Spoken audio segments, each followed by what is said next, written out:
మీ ప్రయాణంలో చాలామంది మీకు లైన్ వేసి రాయేసి మిస్బిహేవ్ చేసి దీన్ని రకరకాలుగా మన తెలుగు ఇండస్ట్రీలో తెలుగు పదజాలం రకరకాల కనెక్టేషన్స్ ఉన్నాయి. దీనికి లైన్ వేయడం, సైట్ కొట్టడం, రాయేయడం, ఇంకా గోకడం రకరకాలుగా అంటారు. అంటే కొంత మాస్గా అంటారు కొన్ని. మిమ్మల్ని ఎప్పుడైనా people have misbehaved with you where you have had to like in a very dignified manner they misbehaved? ఇవన్నీ క్వైట్ కామన్ నా ఒక్కరికే కాదు అందరికీ. But you are not only in film industry, any industry చేద్దాం అనుకునే వాళ్ళు ప్రతి చోట ఉన్నారు ప్రపంచంలో. సో అలా how do you what is your best defence? అప్పుడు ఏం చెప్తారు మీరు? ఏం చేస్తారు? ఏం లేదు, అది ఏం చేతకాలేదు నాకు ఎప్పుడు. చేతకానప్పుడు ఇంకా ఎక్కువ తప్పులు చేస్తాం మనం. సో ఫస్ట్ ఆఫ్ ఆల్ అసలు అలాంటి సిచ్యువేషన్లో ఉండడం ఇట్ సెల్ఫ్ నేను చాలా ఆడ్గా ఫీల్ అయ్యేదాన్ని అందరిలాగే. బట్ కంప్లీట్గా కట్ చేసేసేదాన్ని, కంప్లీట్గా కట్ చేస్తాను. కంప్లీట్గా కట్ చేసినప్పుడు ఈగో హర్ట్ అవుతుంది. హర్ట్ అయినప్పుడు ఎస్ చెప్పాము, నో చెప్పాము. ఇక్కడ ప్రాబ్లం ఏంటంటే ఎస్ చెప్పినట్టు కాదు, నో చెప్పినట్టు కాదు, ఇగ్నోర్ చేసినట్టు. ఇగ్నోర్ చేస్తే అవతల వాడి ఈగో ఇంకా హర్ట్ అవుతుంది, చాలా దారుణంగా హర్ట్ అవుతుంది. అదే కదా. సో దానివల్ల ఏం జరిగిందో నేను చాలా అనుభవించాను. But no regrets. But unfortunately నా విషయంలో చాలా తక్కువ. అంటే కొంత మీకు ఆల్రెడీ ఇమేజ్ వచ్చేసింది because of public figure at the end of the day. So మరీ అంత ఘోరంగా మ్యూజిక్ ఇండస్ట్రీ గురించి చాలా దారుణంగా మాట్లాడతారు స్వప్న. అవును, but I never faced anything. ఎందుకంటే నాకు ఈ రోజున నేను ఒక స్టేట్మెంట్ ఎవరి గురించి అన్నా ఇస్తే లేకపోతే నాకు ఆపర్చునిటీస్ తగ్గిపోతాయి అనే స్టేజ్లో నేను మాట్లాడాల్సిన అవసరం లేదు. And that to be honest with you, I never faced any bad incident నా మ్యూజిక్ ఇండస్ట్రీలో.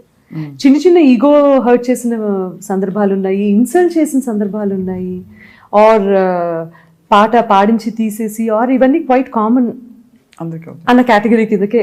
అవునవును, it's part of any job, part of profession. But ఎప్పుడు కూడా బాబోయ్ ఇండస్ట్రీ నుంచి వెళ్ళిపోదాం అన్న సిచ్యువేషన్ రాలేదు, టచ్ వుడ్.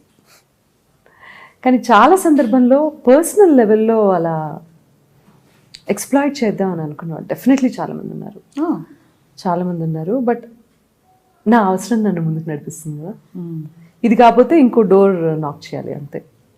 కాకపోతే అలుపన్నది ఉందా తరరా. సో అలసిపోకూడదు, ఎమోషనల్ అవ్వకూడదు. ఎమోషనల్ అయినా కూడా మనం గుళ్ళోకి వెళ్ళేటప్పుడు చెప్పులు ఎలా వదిలేసి వెళ్తామో, మన ఎమోషన్స్ అన్నీ వదిలేసి అలాగా స్టూడియోకి వెళ్ళాలి. ఓకే, అంత సింపుల్గానే ఉండాలి. అన్ఫార్చునేట్లీ అలాంటి సందర్భాలు చాలానే వచ్చాయి. బట్ అది ఓవర్కమ్ అయ్యాను. ఇప్పుడు ఏంటంటే సిచ్యువేషన్ ఎవరు అలా ట్రై చేద్దామని కూడా చూడరు, because of the image are because of what I am today. They don't even touch you. Reached a certain. కొంచెం బాధగా ఉంటుంది.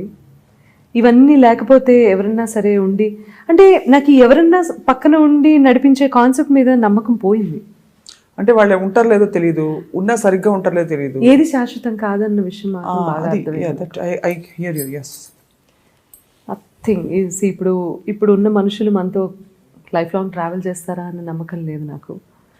అండ్ ఒక వ్యక్తి ప్రేమిస్తే ఆ ప్రేమ శాశ్వతంగా ఉంటుందా అన్న నమ్మకం లేదు నాకు. ఇవన్నీ ఏమిటంటారు? Is it evolution or is it ఏమంటారు, ఒక విధమైన ఇది నక్షత్ర బలం లేకపోతే గ్రహ బలం అంటారా, జాతకాలు అంటారా, స్వయంకృతాపరాధాలు అంటారా? అంటే కొంతమందికి న్యాచురల్లీ బాగా 10 కాలాల పాటు నడుస్తూ ప్రేమించుకుంటూ ఉన్న దంపతులు ఉంటున్నారు. బట్ ఇలా కూడా ఇవి స్వానుభవాలు. వీటిని దంపతులు మాత్రమే కానవసరం లేదు స్వప్న. ఇటువంటి love is not only between wife and husband కదా.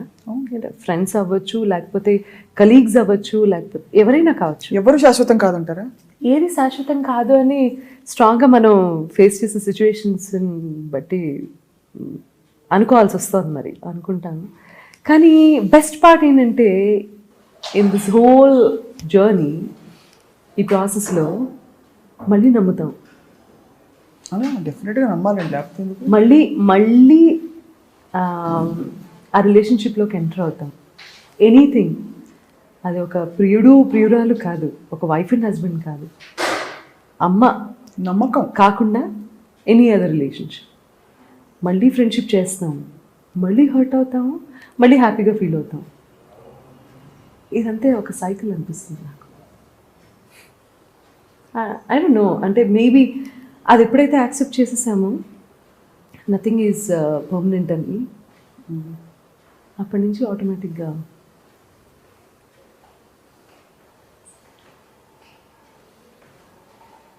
ఎందుకు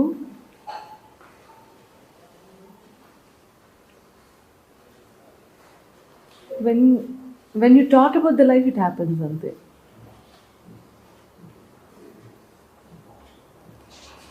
You are the culprit.